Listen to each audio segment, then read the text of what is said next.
Well, howdy, nearly senior citizen here. Greetings, boys, girls, and all of our non-binary friends, and welcome to this, a brand new day. Here in Shelton, Washington, it is dim outside because, of course, it's morning time, but it's pretty bright. It's not raining. It wasn't raining this morning. It was last night, but it is damp outside, so...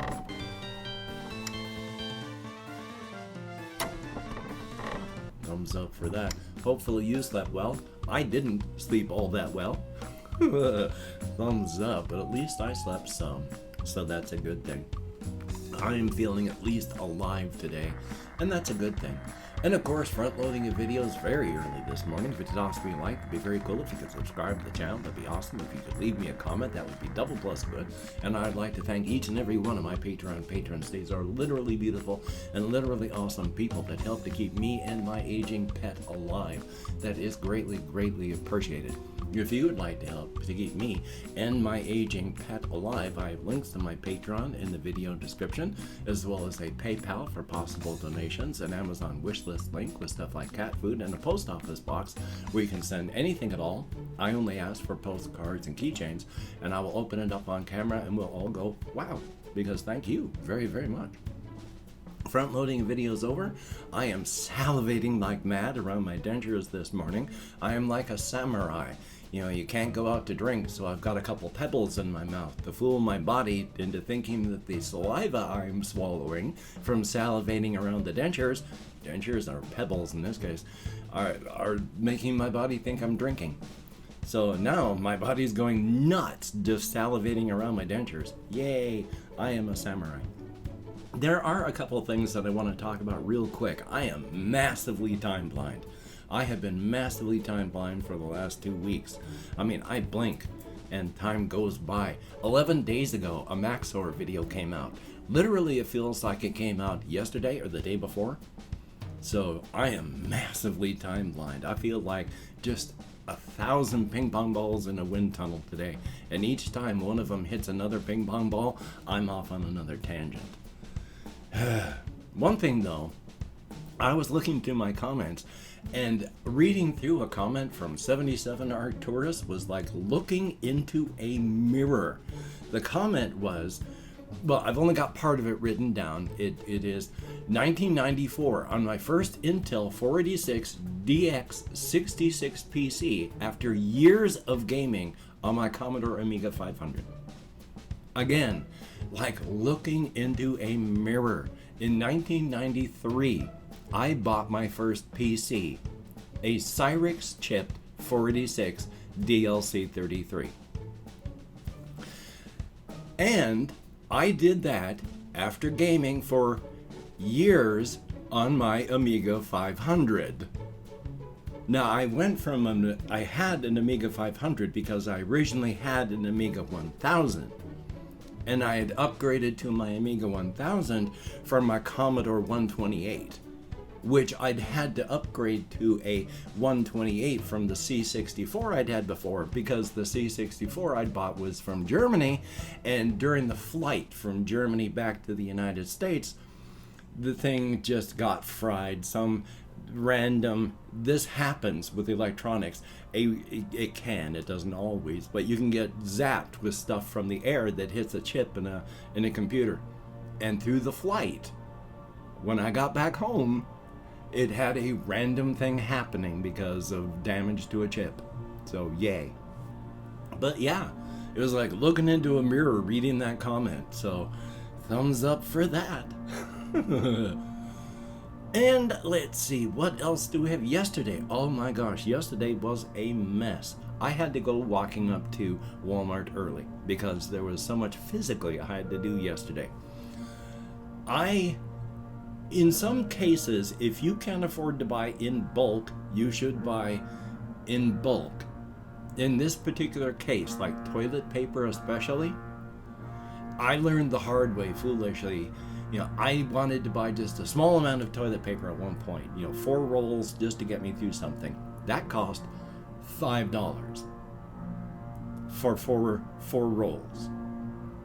At Walmart, you can get a pack of 20 rolls for $15. So that's just 3 times the price, but it's more than 3 times the product. So if you can buy in bulk, do so.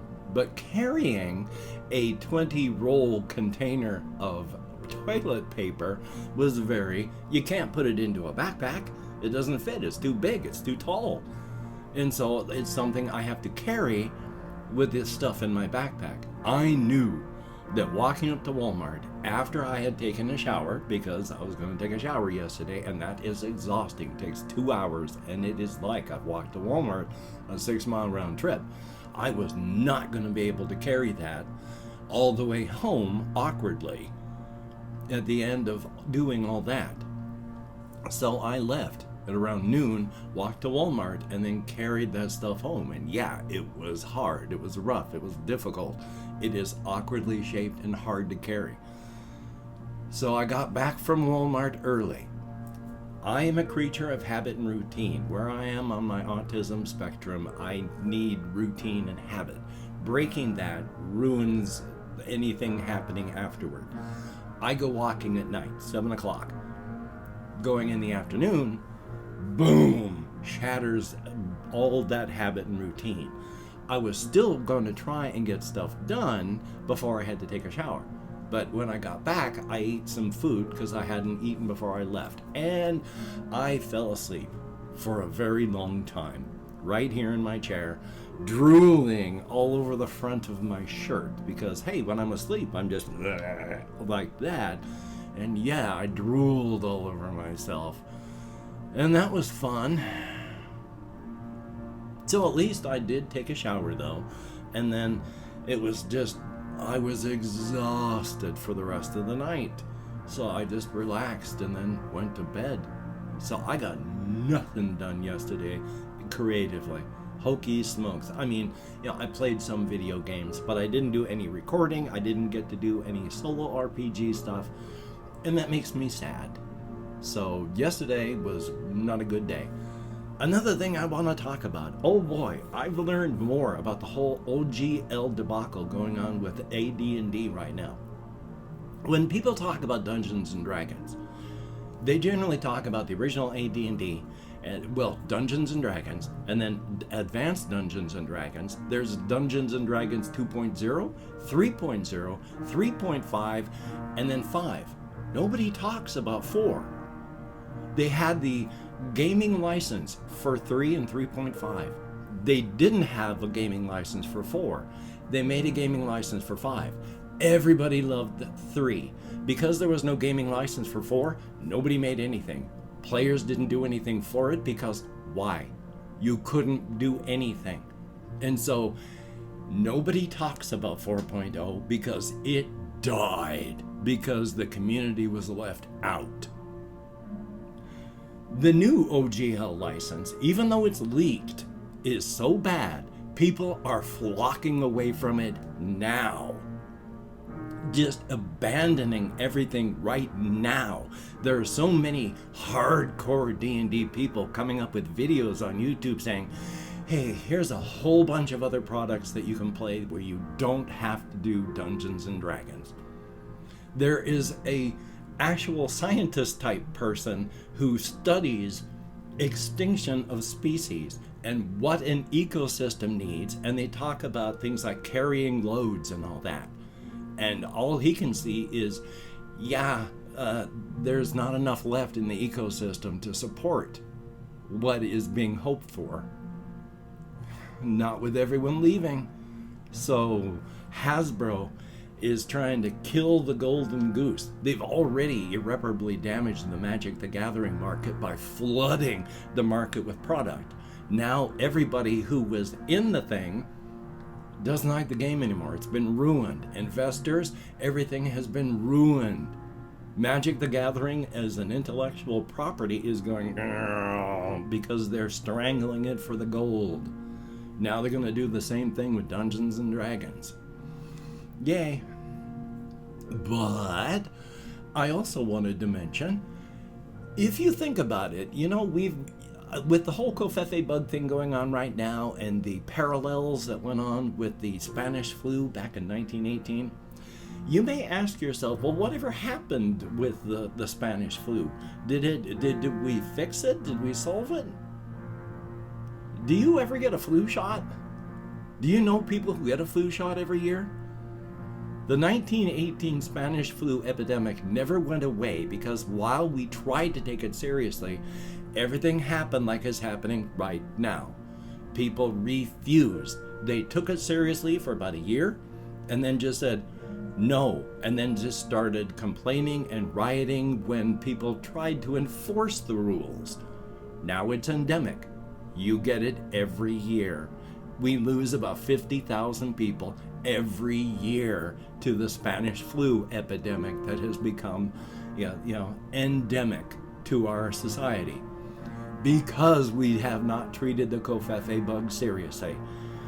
Everybody's gonna have to get a Covfefe bug vaccine every year because it's just gonna be like the Spanish flu. 100 years later, we're still dealing with the Spanish flu. In 100 years, they're still going to be dealing with the Covfefe bug. Thumbs up. Also, when I'm doing my video game recording stuff and I do a lot of noises and sounds and background stuff, if you ever watch or listen to my solo RPG things, I make the background dungeons pretty loud. But there's kind of a reason for that. I can't remember if I talked about this, but when I played the game like Grim Dawn, you're running through places that should be just absolutely silent. They're like, there's cave complexes and such like that. It's never silent. It is loud, but it fits the environment. And so environmental clues. I mean, even in the midst of like valleys, you'll hear loud rumblings, thumps, metal scrapings, echoes, screams. There's nobody out there. It should be silent. But it fits the overall ambience of where you are, which is why I do it for the game, because even though it should be absolutely silent, that's boring. It doesn't fit. So thumbs up for that. Now let's see what else I have, because there is one last thing I guess that I wanted to talk about, which is the whole creative front and what left I have on that. I cannot remember who said this in the comments, and I'm very sorry. It was like Jay or Cake or Shinra, someone like that had left a comment. I think it was Jay, back when I was talking about various, the whole being eaten and the person in a bar and such like that, where they said, gosh, that sure seems to parallel consent. And it's like, thank you actually for noticing. That's the entire thing I've been doing on this entire section with that. I have taken the character of, he's called Thomas now, the human being, and put this character into the traditionally feminine role. They are being pursued. Everybody wants something from them and they won't stop pushing. And so, yeah, they're in a relationship with someone who's also still kind of pushing. And when they can't get it, yeah, they get mad and they leave. But that continues, as I've also mentioned. It's like these two being in a relationship. It's like later on, the character Thomas talks to the Cryptid Ben saying, I didn't realize how much this meant to you. It's okay. I don't want to die, but if you want to eat me, it's okay. Well, but Ben, of course, ends up with, it's a big monologue, and I sort of want to do it and I sort of want to don't, but they're laying in bed because they have become a couple and they're talking about this, where after Thomas has said, you can eat me, it's okay, and Ben just says something along the lines of, no, yesterday I was just hurt. I was lashing out and I was trying to hurt you. When I left, I was just so upset and I hadn't realized that I felt this way so much. I was just trying to hurt you. Even more, I went out and I looked for someone to eat, to show you you weren't the only one. But every time I found someone, all I could think of was you. So I came home and I didn't eat anybody. I want you to want it when you're ready. I don't want you to feed yourself to me because you feel obligated. I need you to want to be eaten when I eat you. I can't remember the next bit. I'm having a wonderful day this morning, but it continues from there, and it's just he's talking on about that. It ends up along the lines of, of course I want to eat you. I mean, look at you. I can tell from your smell that each raw and bloody bite would be sheer ambrosia. The feel of your meat sliding down my throat would be sheer perfection. The swelling of my belly as you fill it, it would be perfect. Of course I want to eat you. I'd be stupid not to. I'll always want to eat you. Don't worry about that. But I found that even more last night, even more than my desire to consume you, I feel the desire to fight, to protect you, to fight to the death, my own if need be, to keep you from being eaten by any cryptid, myself included. And I don't understand that. I've never felt this way before. So thumbs up for that. And of course, on the whole ethics and morals thing, I was thinking of a really goofy situation. It's funny, not funny, because there's a whole lot of human death in it. But I sometimes find murdering human beings to be absolutely hysterical. But it's a whole ethics thing where they've got a cryptid who is highly ethical, deeply moral, strong sense of wrong and right, doesn't hurt anybody. They want to find out ethics and morals. And so they get this cryptid, they get some human beings, and they say things like, we're going to do an ethics and moral test. We have a stack of 10 Legos here. You two just have to decide ethically how to divide these. And the cryptid would say to the person there, it's like, don't you worry about a thing. I'm a light cryptid. I don't hurt people. And so they leave them for 5 minutes to try and figure out how they're going to equally divide these Legos. And when they come back, of course, the chair is just covered in blood, the floor is soaked, and there's just the cryptid leaning back with a full belly, just belching lightly. And they're like, all you had to do was give her 5 Legos. Why did you eat her? And he can tell you from point A to point B to C to D why this was a deeply moral and highly ethical decision to devour her. Because while you can't agree, likely, with the reasons and assumptions that he makes, and you likely would not like or follow the conclusions that he jumps from place to place, and you definitely wouldn't like the end result of all this, you can at least see how he got there. He's not lying. He's not telling a story to try and justify it. This was a deeply moral and highly ethical decision that he made, where the only way out of this dilemma that he could see was to consume her bodily and entirely. He's not being disingenuous. That's the only way he could see out of this. And yeah, it's like, remember, the moral compass of a cryptid has a full 360 degree of movement, and no matter where that needle points, that's true north. And I've opened up 24 hours worth of comments in my community tab. I'm going to go through and thank however many people have left me. I can't even remember what I was saying. I'm going to thank however many people have left me comments in the past 24 hours. If I mispronounce the username, no disrespect is intended. You can see how well my brain is working. Oh my God. And even though I count American Sign Language, well, I wish my brain worked. We have Jesse Koskinen, who has a day off tomorrow. Very, very cool. There is John Mintz. Oh, talking about the Fix, Reach the Beach. They said they were working at Wild Pear and fell in love with that album. I love the group The Fix. 1980s and their work, they were awesome. JAYY, thumbs up, thank you. And I do want to see Beastars one day.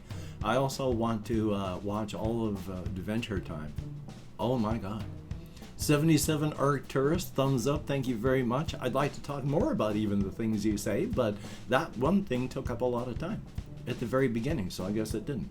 But thank you very much. It is good to see you and your comments. Flora Mew, well, I didn't want to kill Farb. I was hoping that Farb would survive, but Reggie Brunner, greatly appreciated. Cake, greatly appreciated. And yeah, good old YouTube. Chris, greatly appreciated. Thumbs up, thank you very much. Jason Bourne, who says I should use learn ASL with how much I use my hands. I used to know it, but I have forgotten so much because I don't have anyone to sign with. So yay on that. And that is it. What was it, 9 people who left me comments in the past 24 hours? Greatly appreciate it. Get me out of my head, into the world, dealing with real people. Definitely a thumbs up on that. Well, I am hopefully going to get something done for today. I'd like to do some Minecrafting. You know, I've got things I'd like to get done. I'd like to call my genetic father. I've been meaning to since mid-November. Executive dysfunction is fun. Hopefully, excuse me, must have been someone I ate. Hopefully you can get done the things that you want to get done. That would be a very, very good thing. But if you can't, don't beat yourself up. No need to. That won't help. It only hurts. And of course, with the illnesses raging around the world, please just be safe, be smart, take appropriate precautions for your situation and your location.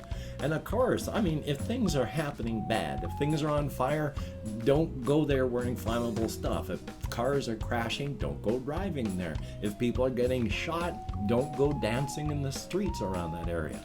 Please be smart. But of course, no matter where you are, if you're walking and you hear the mournful howl of that bus horn, the bus with your name on it, it doesn't matter where you are, whether you're in a building or outside in a wide open area. It doesn't matter where you try and hide, that bus is going to hit you, and on impact, you are going to smear.